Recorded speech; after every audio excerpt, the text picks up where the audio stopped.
نہیں؟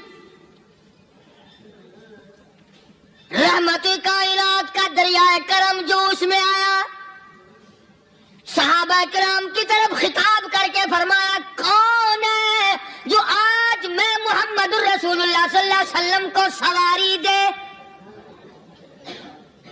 کون ہے جو آج مجھے سواری دے؟ میں جنت میں اعلیٰ درجے کی سواری کا وعدہ کرتا ہوں۔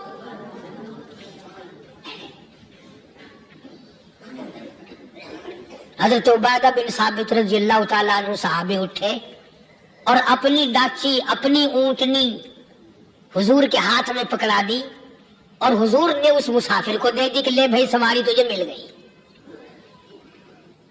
اب وہ مسافر جو تھا بوڑھا، وہ کہنے لگا جی میرے پاس کپڑا بھی نہیں ہے۔ اب تم جیسا اگر کوئی سیٹ ہوتا نا، آنکھیں نکالتا کہ ہم نے تیرے لیے یہاں کو ٹیکسٹائل مل چلا رکھے، سواری مل گئی تو اور آگے کو چل گیا، راستہ پکڑا پڑا جا۔ خدا جانے دھکے دیتے، خدا جانے مکے مارتے، خدا جانے کتنی باتیں بناتے۔ امام الانبیاء محبوب کبریا حضرت محمد مصطفیٰ صلی اللہ تعالی علیہ وسلم پھر کھڑے ہو گئے، صحابہ کرام کو خطاب کر کے فرمایا کون ہے جو آج مجھے کپڑا دے؟ کل میں جنت میں اعلیٰ درجے کی پوشاک اور لباس جوڑوں کا وعدہ کرتا ہوں۔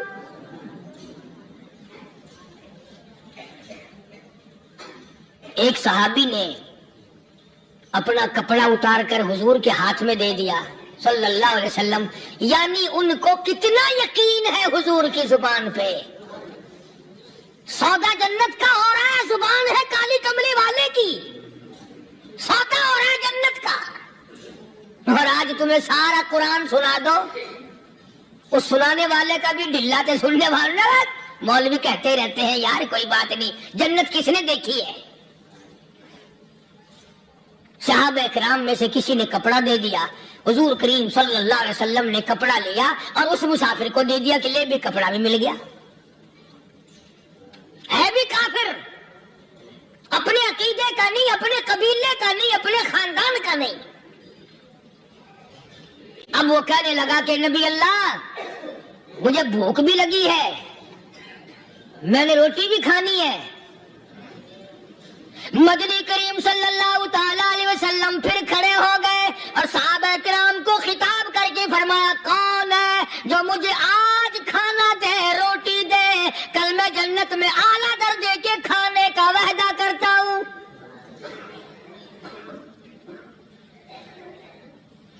اس سوال کا جواب پورے مجمع میں سے نہ ملا، یوں لکھا علماء نے 300 صحابہ کا مجمع بیٹھا ہوا تھا۔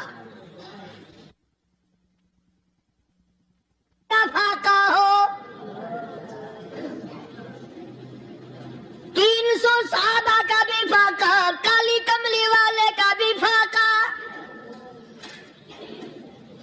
3 دن سے کچھ نہیں کھایا، کچھ نہیں ملا، کوئی جواب نہ ملا، صحابہ کرام کی جماعت خاموش رہ گئی۔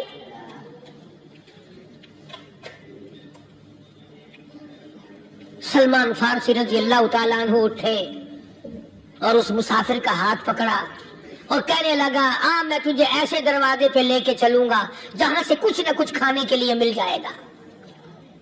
آیا ہے سلمان فارسی مسافر کو لے کر خاتون جنت سیدہ فاطمہ الزہرا رضی اللہ تعالیٰ عنہا کے دروازے پہ اور آواز لگائی یا اہل بیت رسول اللہ انطعموا فی سبیل اللہ۔ او نبی کی لخت جگر، نبی کی نوری نظر اور نبی کے جگر کے ٹکڑے اور کالی کملی والے کی بیٹی اے فاطمہ، ایک آدمی بھوکا ہے، کھانا کھلانا ہے، اس کے لیے کھانا بھیجو۔